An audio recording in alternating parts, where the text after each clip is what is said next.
All right, hi everyone. We're gonna go ahead and get started. So Morgan, will you kick us off with the prayer and pledge, please? Yeah, I'll give you guys just a second to center yourselves in any way you see fit, and then we'll get started. The prayer tonight comes from the Marianus Family Prayer Book.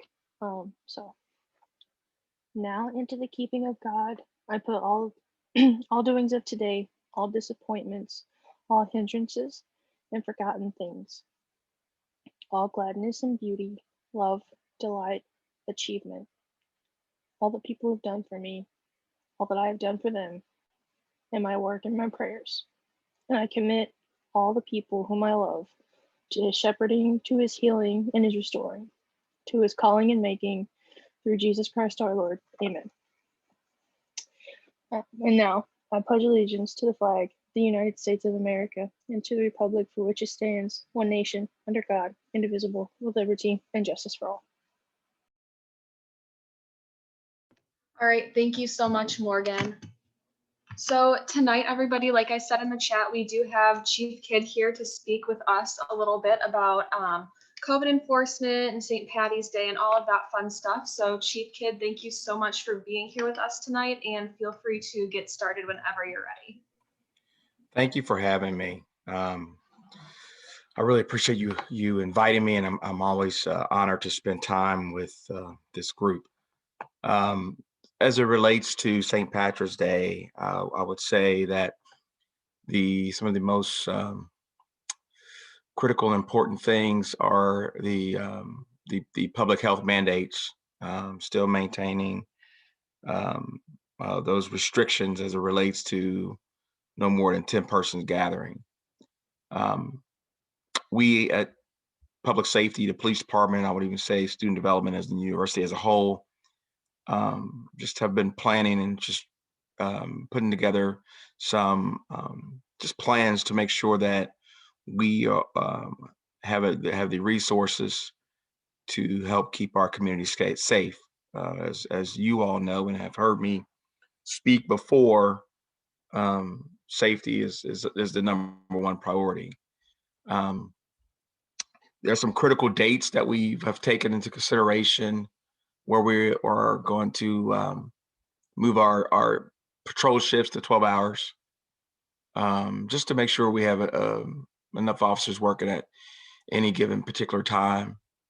I would say that public health and the Ohio Investigative Unit are really keeping a close eye on the university, especially right now. I mean, it is just such I would say hypersensitive time for everyone as we deal with this pandemic. Public health will be present, I will say, in and around campus, which folks need to know. And also the Ohio Investigative Unit will be present. Also, there will be out monitoring the capacity of the businesses on Brown Street. They're really watching the university close. Dayton Fire Department will be present, watching the university very close, because it's a time where we can't do anything to, I would say, compromise the health and safety of our students. So there's a lot at stake. I should say. I think it's really important that we, as a university, function as one community, keeping in mind the safety of our colleagues, peers, and leadership, I would say, of the university. We also going to be monitoring, activity, I would say physically and also remotely, because if anything ever happen or start up, it's vital to us to make sure we have early intervention, because we cannot compromise the integrity or the reputation of the university. So that's been my message on many platforms, and it's certainly my message tonight. I always welcome dialogue and conversation, because it's important that everyone understands what the expectations are. When I talk about the stakes being high, and managing that, which means there are going to be consequences to, I would refer to it as unruly behavior, consequences to behavior that's not in line with the student conduct. And it has to be that way really right now, because we're obligated to do everything we can to keep the environment safe for the public, more importantly, our students, and again, the university as a whole. So that's kind of where I'm at as it relates to St. Patrick's Day. Understanding that we're going to be present. It's going to be a strong presence from public safety, a strong presence from the city of Dayton Police, because we at the University of Dayton, we have to get it right. So I'm welcomed for any particular questions anyone may have. I know messaging has been going out. I want individuals to understand, my perspective, the perspective of the university, and the message that you may need to carry to other colleagues and their peers. Chief, thanks for being with us this evening. For those who don't know, could you explain a little bit of what the Ohio Investigative Unit is and does? The Ohio Investigative Unit manages. Well, they're a unit that really under the governor's office. They have authority over, I would say, our bars and businesses as it relates to social distancing, alcohol violations, and things of that nature. So they have authority there. Public health has authority over the same thing. They're just two separate enforcement arms. The Ohio Investigative Unit are plainclothes officers, but they're state officers that have their scope is a little bit more broad than I would say local law enforcement as it relates to COVID protocol. And there's some laws that's overlapping that all law enforcement can and will enforce, but they're going to be out. They're dedicating their services to the University of Dayton due to the relationship that we have. So, we at the University of Dayton, we want to support our community, support our students. I'm sharing that with you because we're not out to say surprise or I got you. It's not about that at all. It's about us working together toward the common goal of keeping our community safe. I want to emphasize that as much as I can. That's the truth, and we have to do our part regardless of anything else.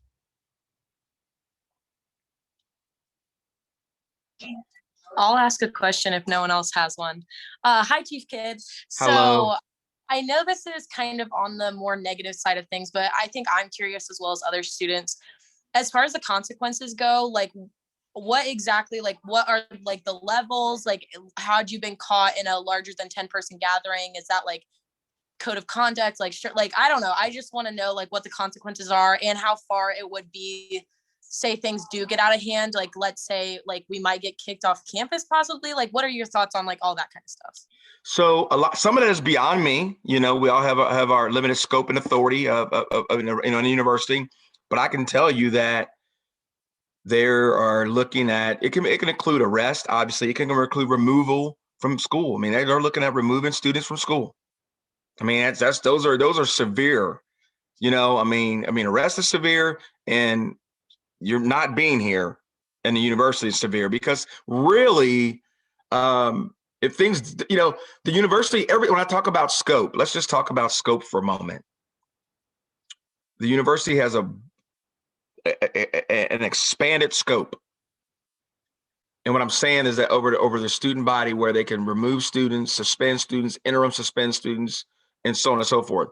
But public health has an even greater scope when it relates to some of this, because they can, if the university don't do everything they can really shut the university down. So the university can have consequences.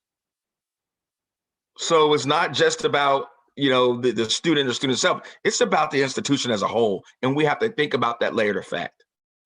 So, I'm just as clear as I can possibly communicate. All of that's on the table. All consequences are on the table. All consequences are being discussed. And again, I don't want to speak out of school because some of that is beyond my scope, because it's the institution as a whole with student conduct, dean of students office, and so on and so forth. But I will emphasize on behalf of the university the importance of compliance.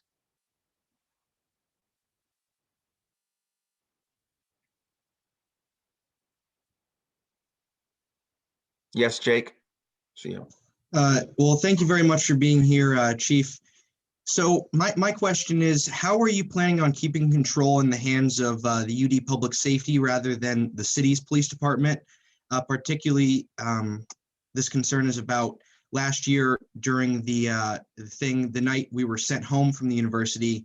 There was a large gathering where pepper balls were used to disperse a large crowd, which a lot of experts said in the wake of all the use of them this summer are really dangerous tools for the police to be using during COVID. So how are you going to try and keep the situation in UD's control to prevent dangerous things like the pepper balls from being used on students? Well, number one, as I told you earlier, intervention. If they get anything larger than 10, it's going to be intervention. Number two, as you relate to UD Public Safety and City of Dayton Police, we got to remember that UD Public Safety it encompasses neighborhood resource reps, our police department, our EMS. But understand, UD Public Safety are the police. I want to be very clear when I say that. And operating with City of Dayton, we will operate in tandem and as one department, regardless of which particular agency. Everything you see, Jake, as far as messaging, early intervention, and other police strategies and tactics are things, actionable steps that we're doing to keep things under control. That's what I can share.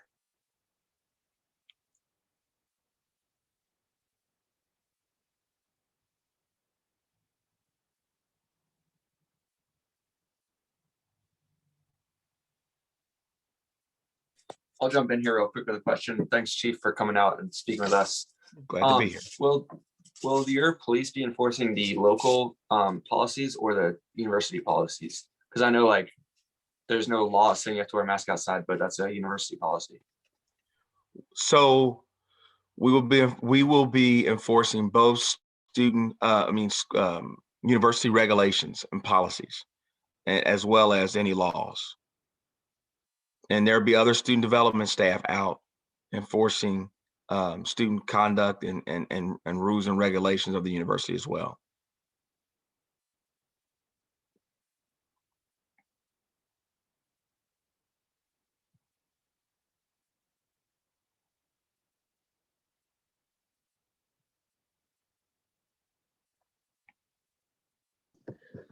Chief Kid, I have a question.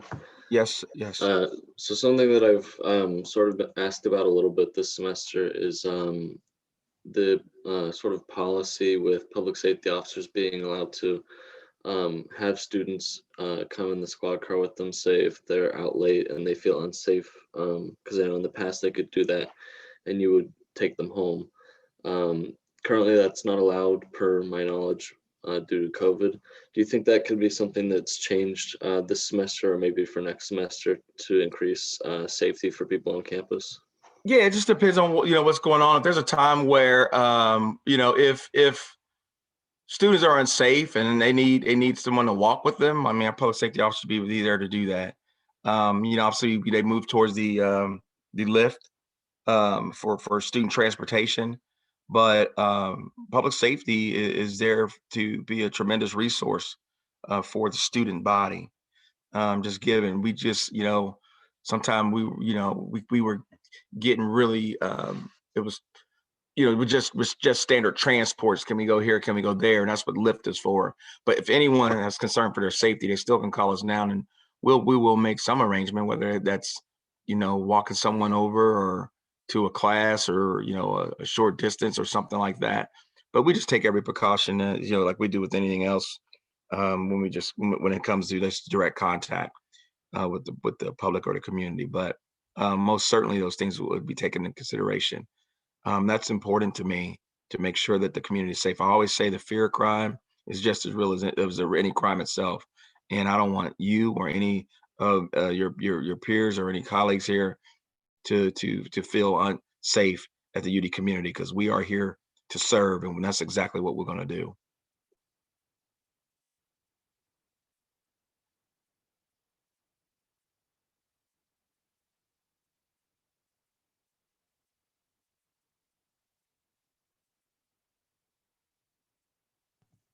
I've got another one for you, Chief Kidd, if you don't mind.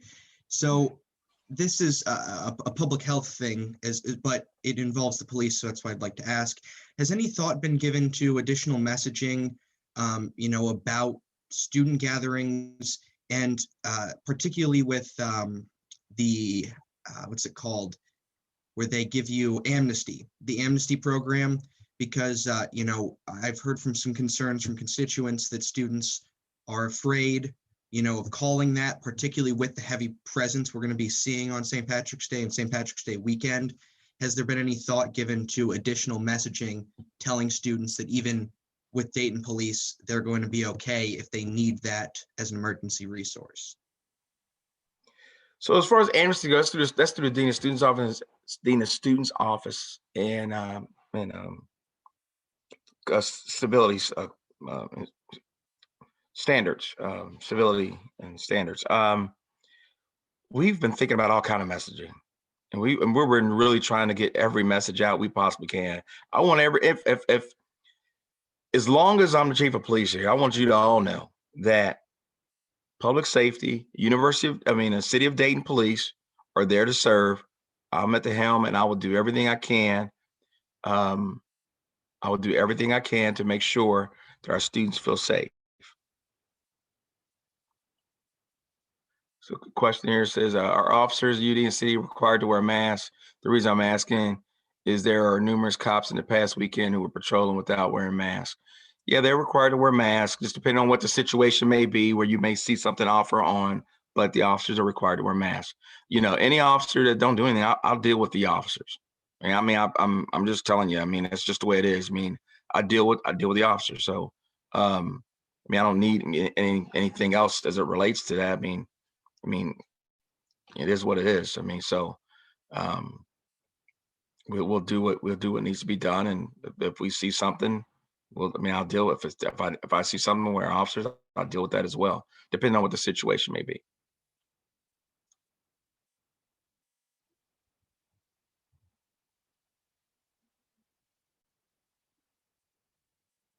Okay, great, thanks, Drew, for putting that in the chat.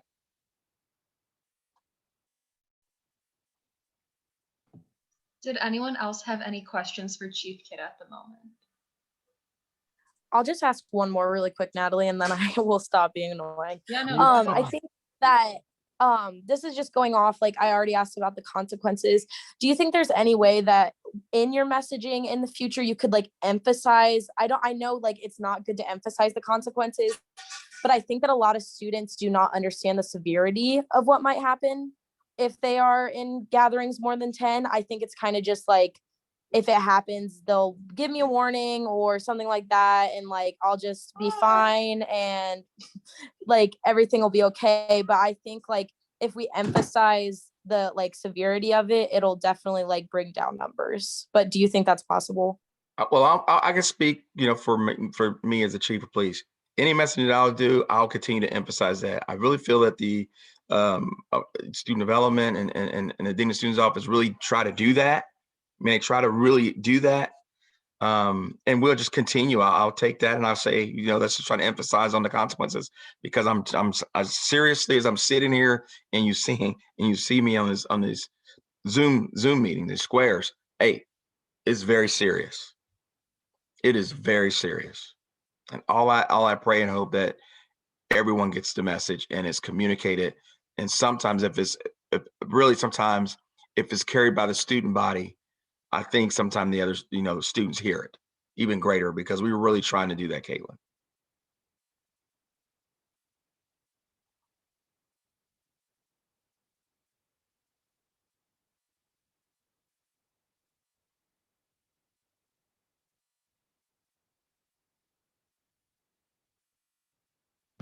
All All right, did anyone else have anything to add to that or any other questions?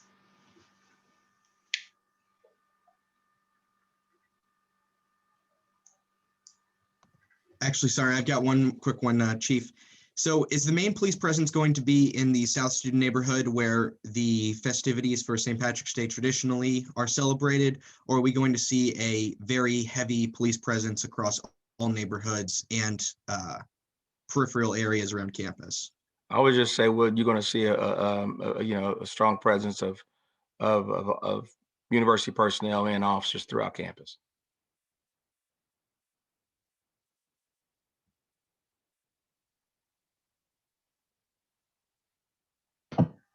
All right, anyone else?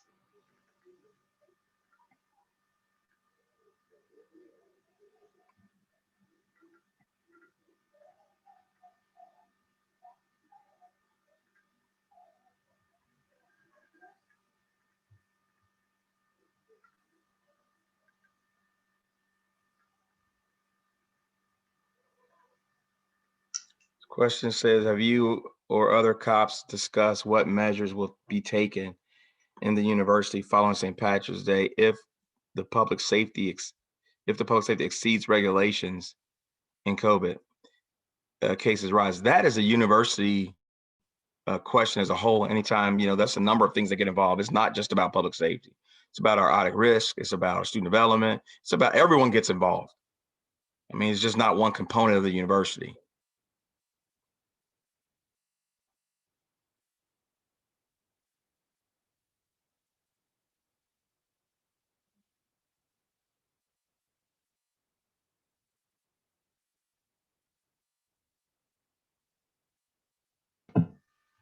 All right, any other questions?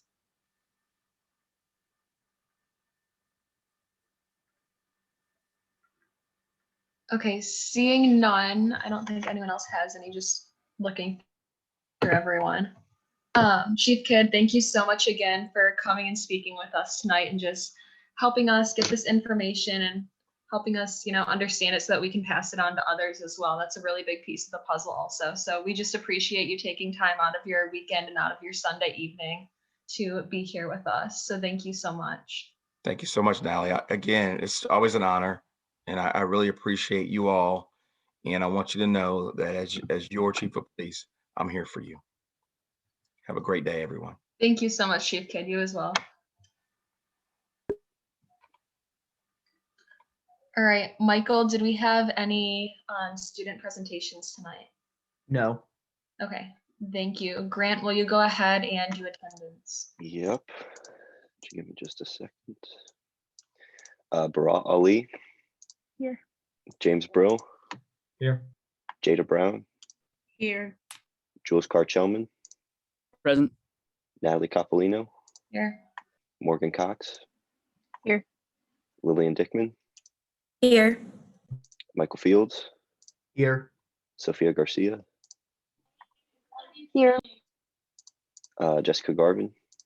Present. Mason Gordon. Here. Dan Hennessey. Present. Courtney Henthorn. Here. Hannah Hobie. Here. Jake Jagles. In attendance.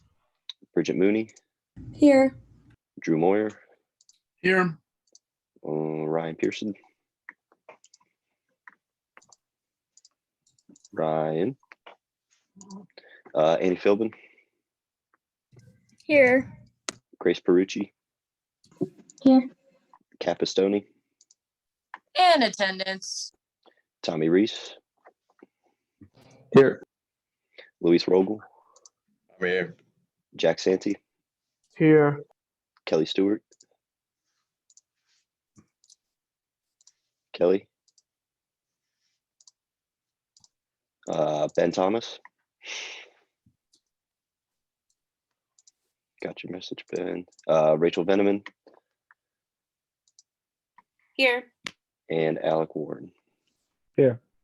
Great. Thank you, guys.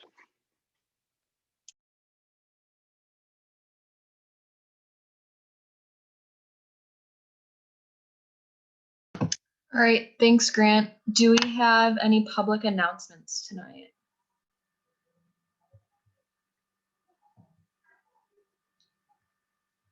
I have one Okay. quick one. Oh, Sorry, go ahead. I No, you're just good. remembered it. If anyone has any outstanding nominations for Student Leadership Awards, we extended those until tomorrow. So please, if you know of any great student groups or individuals doing leadership work, please nominate them for an award.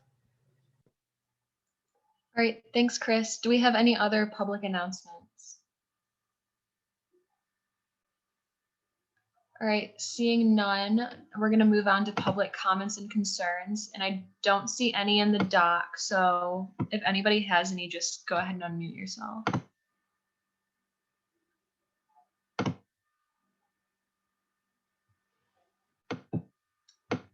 We have no public comments tonight. All right, seeing none, do we have any SGA members who would like to give a report? I have one. I just want to remind everyone that information sessions start this week. It will be released tomorrow. So if you know anyone that wants to participate in this election, then they can start watching the information video tomorrow. All right, thanks, Tyler. Luis, I think you are next. Yep, so thank you.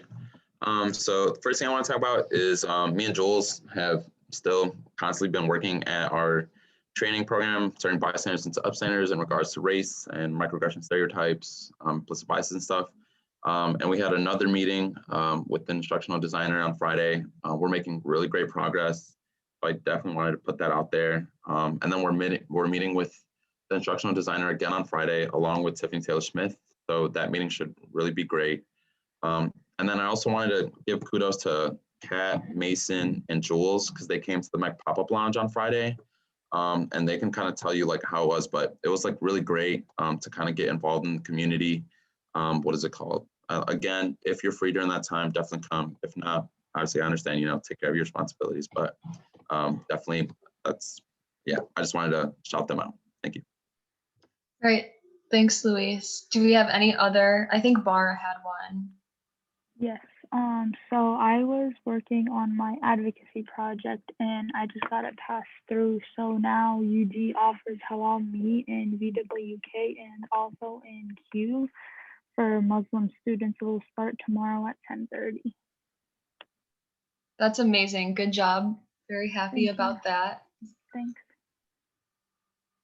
Do we have any other SGA members who would like to give a report?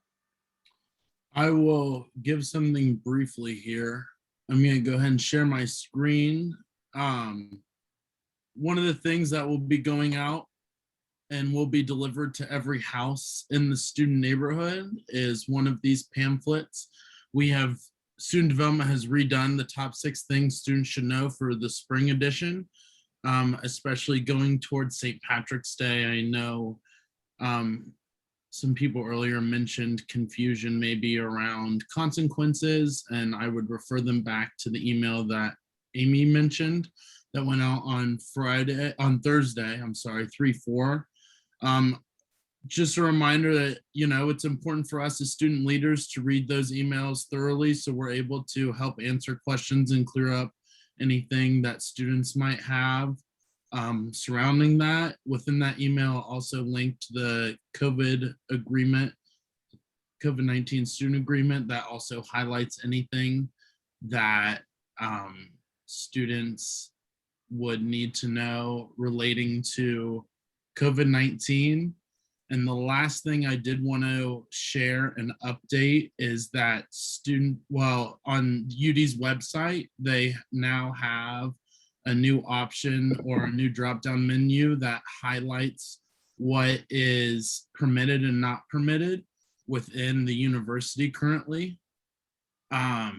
So I will share my screen once more. So this is a quick area that students are able to access that is a reference of guide of activities permitted and not permitted. So if you scroll down, it just kind of shows another reminder and another easy communication for students to look at and be informed of what rules the campus has currently in place. All right, thanks so much, Drew. That's very helpful. And Can I ask a everybody, question? oh, go ahead. I'm sorry, it's kind of for Amy, but if you live in a special interest house, can you have people like on your lawn, or you can't have any at all? You can't host any event with alcohol at your house. So if you have less than 10 people just hanging out without alcohol, you're fine. Even if they bring their own, that can't happen in a special interest house lawn. Thank Because you. it looks like the organization is hosting it. Thank you. Yep. All right. And also just kind of going off of what Drew just shared with us all, feel free to share that with the constituents as well. Because like Chief Kidd said, a big piece of it is people just not really understanding and knowing what the rules are. So having them informed will be key. Did we have any other SGA members who wanted to give a report?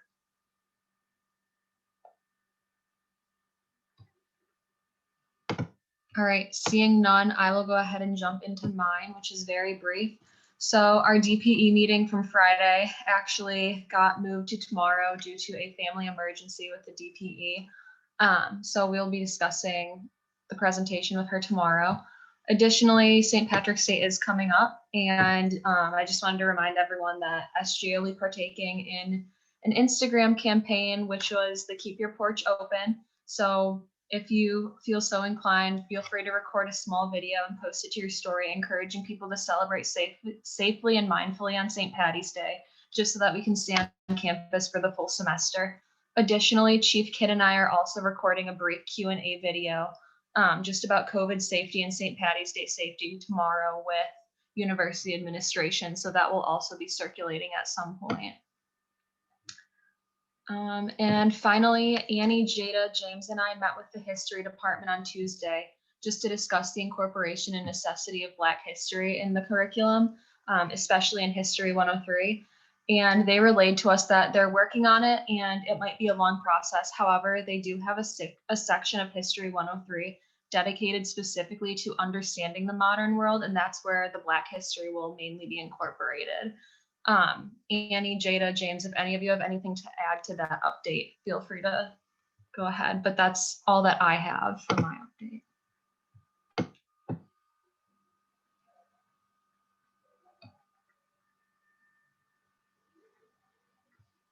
Real quick, to answer your question, Kat, I did copy and paste that in there, but in the email, it does mention expulsion, suspension, and removal from campus for remote study in the email.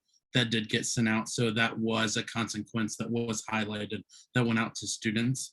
I think Vice President Fisher and Chief Kidd both wanted to express in the most severe way that they're very serious about St. Patrick's Day and want to encourage students to comply with public health rules. And they don't want to make anything a secret, like Chief Kidd had stated earlier. They don't want to make they don't want it to seem like things are going behind people's back or anything along those lines. So all of those possibilities of suspension, removal from campus, or expulsion are on the table and were clearly stated to the student body. I did want to make sure to highlight that because I want to make sure we're not thinking that they're not being transparent, because I think right now they're trying to be as transparent as possible. All right, thanks for that, Drew. Jake, you can go ahead and get us started off with Senate floor. Thank you, Madam President. The time is 6:34 p.m. I hereby call Senate floor to order with the roll. Mr. Secretary? Yep. Barat Ali. Here. James Brill. Here. Jada Brown.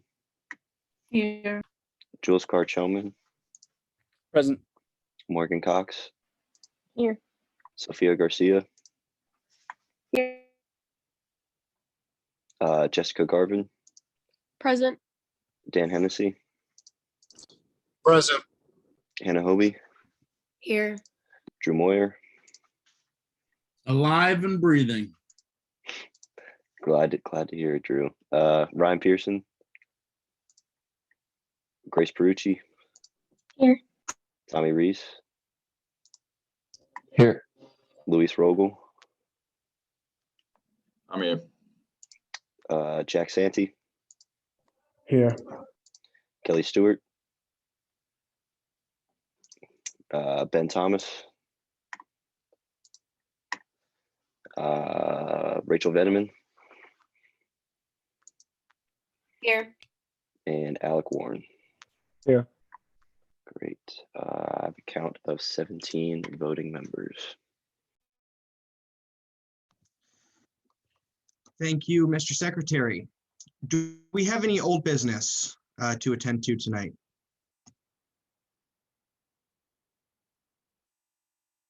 Point of information, Mr. Speaker, would that pertain to the tabled motion coming back to the floor? Correct, Senator Moyer, it would. I would, then I do move to bring Senate Bill 2021-20 to the floor, please. Thank you, Senator Moyer. Hearing a motion to bring Senate Bill 2021-20 to the floor, virtual Senate voting records. Do we have a second? Seeing a second from Senator Ali, all those in favor, please raise your hands at this time. All those opposed? Seeing majority in favor, we will go to this bill. One moment as I share my screen.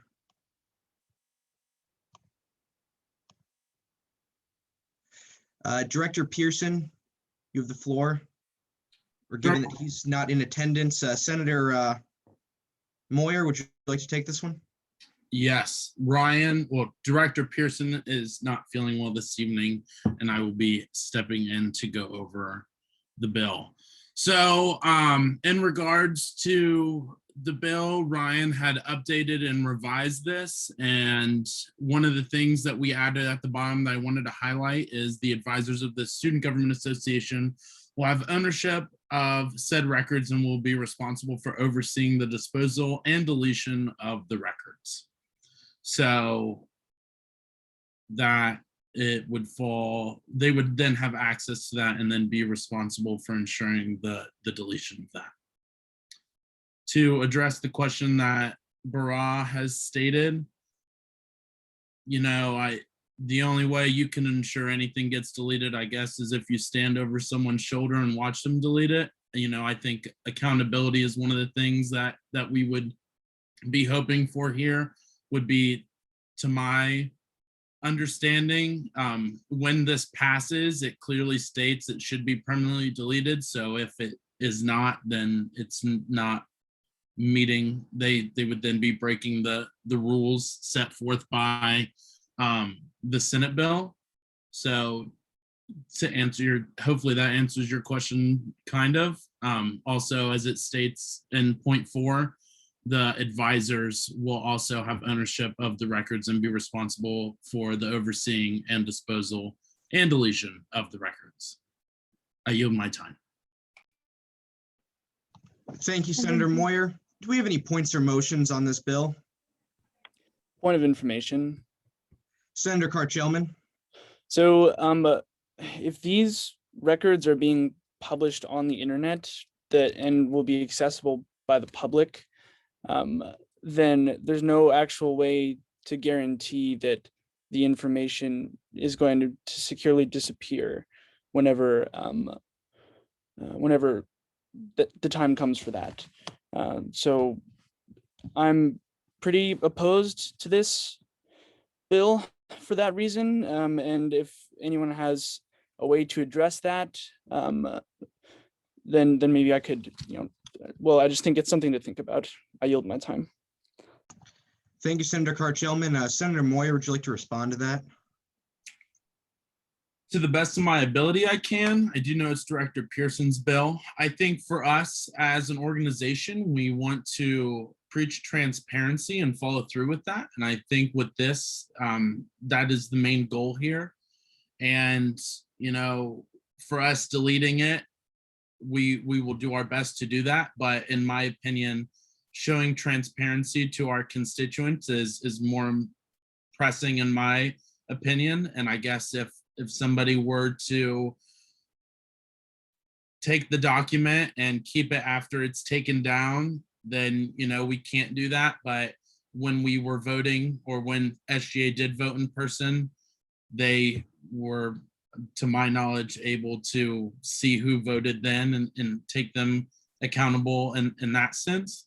So I don't think that really answers your question, but in my opinion, and I believe, again, Director Pearson isn't here, so I don't want to put words in his mouth. I think the purpose of this is to show transparency to our constituents and ensure that we are holding each other accountable. So in my opinion, that's why I'm sponsoring this. That's why I am in support of this, is to show accountability for myself and others and the people I represent. So if they so choose, I guess, to take a screenshot of what my voting record is, personally, I'm 100% okay with that, and I would hope you be okay with that as well. And to do our best, we will be taking it down and deleting it off the internet. So I yield my time. Thank you, Senator Moyer. Any further points or motions on this bill? Yeah, I just want to echo what Senator Karchelman said. I'm very opposed to this, and I think the precedent has been set that the majority of senators are opposed to it. I know last year a similar bill came up and it was struck down because people were not comfortable. And realistically, once something's out there on the internet, you can't delete it. It's so easy to screenshot or something. I yield my time. Thank you, Senator Reese. Any further points or motions?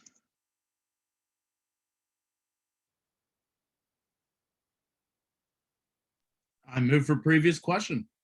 Hearing a motion, the previous question from Senator Moyer, do we have a second? Seeing a second from Senator Perucci, all those in favor of moving the previous question, please raise your hands at this time. All those opposed? Seeing none opposed, we'll move into voting procedure on Senate Bill 2021-20. Please go ahead and vote.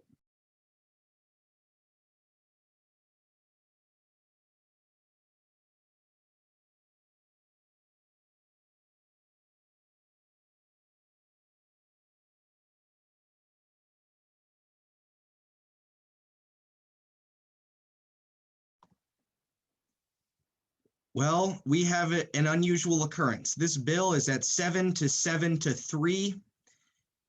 Given that abstaining votes under SGA bylaws do not count as part of the overall majority, Vice President Philbin will need to break the tie.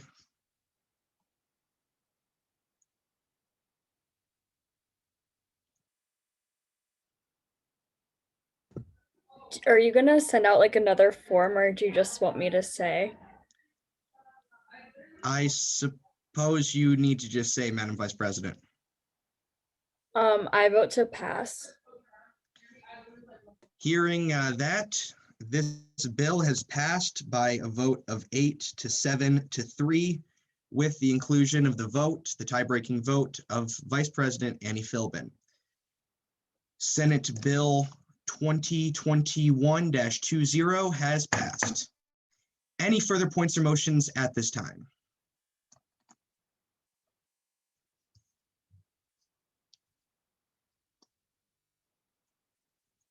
I rise to a point of order. We're still on old business. Thank you, Senator Moyer. Do we have any new business to discuss today?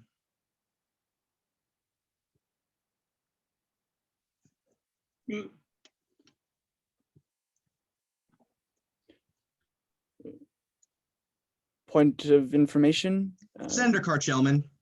We're voting on Senate Bill 2021-26 today as well, right? That is correct, Senator. So then I move to introduce Senate Bill 2021-26 to the floor. Thank you, Senator Karchelman. Hearing a motion to bring Senate Bill 2021-26 proposed elections changes to the floor. Do we have a second?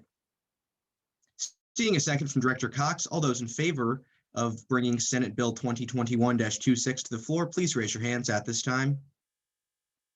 All opposed? Seeing none in opposition, Elections Chair Clog, you have the floor. Good evening, everyone.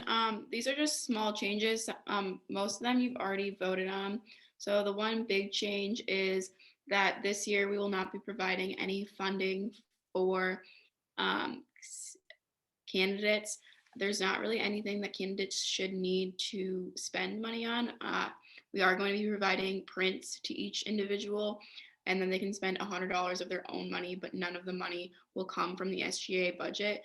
And this is just putting into the elections handbook that in the future, if there's any unforeseeable circumstances, kind of like this pandemic, then SPEC has the ability to suspend the allocation of SGA funds to candidates.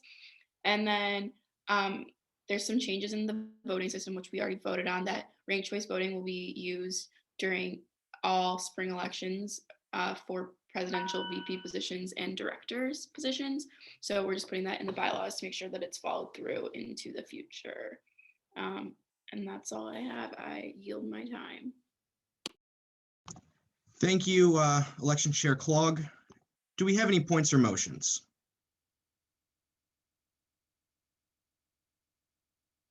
I move to the question. Sorry. Oh, go ahead, Grace. Senator Perucci.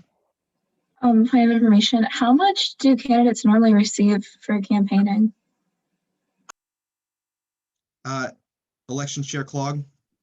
Off the top of my head, I can't give you specific numbers. I think president's close to $600, and then directors are close to $200. I would have to pull it up. But they do get a substantial amount of money. So when there is in-person election or in-person campaigning, things like stickers and such can be purchased if candidate chooses to do so. We passed 2 years ago legislation to make this happen, to make sure that the system would be more equitable for people of lower socioeconomic classes. I can find that information and send it into the chat.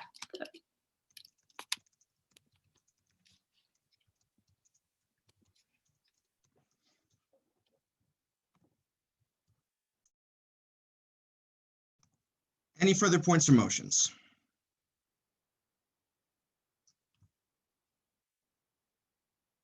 Hearing or seeing a motion to the previous question from Senator Thomas, do we have any seconds? I object. Objection, Senator Moyer, what is the nature of your objection? Do you want to wait for 2 seconds to let Tyler post that information for Grace's question? Or not? Doesn't matter to me. I just figured we might want to have her question. Hearing Senator Moyer's objection, we will go ahead and wait a moment for Elections Chair Clog to come up with the number of figures to answer Senator Perucci's question.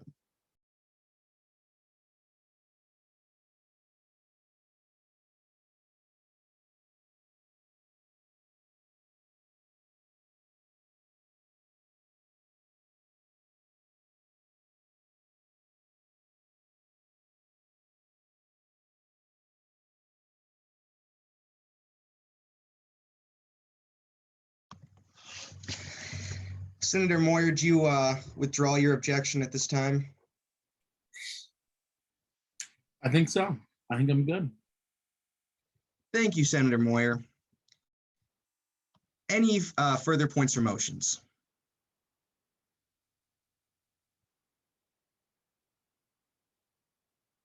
I move to previous question. Hearing a motion, the previous question from Senator Moyer, do we have a second? Seeing a second from Senator Hobie, all those in favor of moving the previous question, please raise your hands at this time. All opposed? Seeing none in opposition, we will go into voting procedure on Senate Bill 2021-26, proposed elections changes. Please go ahead and vote.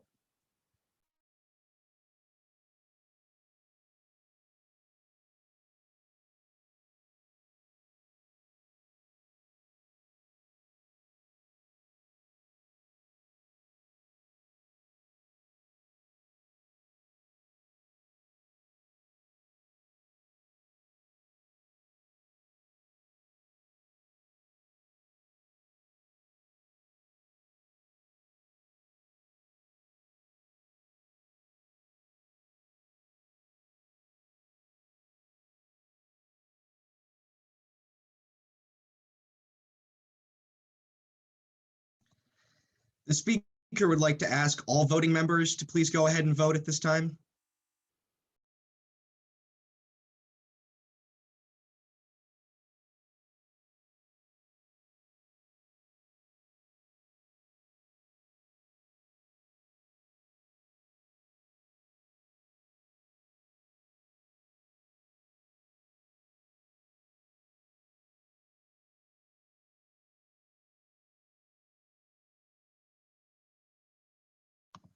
By a vote of 13 to 2 to 2, Senate Bill 2021-26 has passed.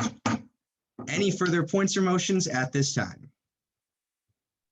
I move for a previous question.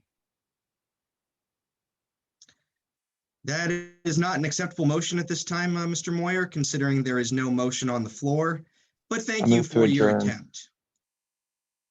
Hearing a motion to adjourn from Senator Reese, do we have a second? Second. Hearing a second from Director Rogel, all those in favor of adjourning, please raise your hands at this time.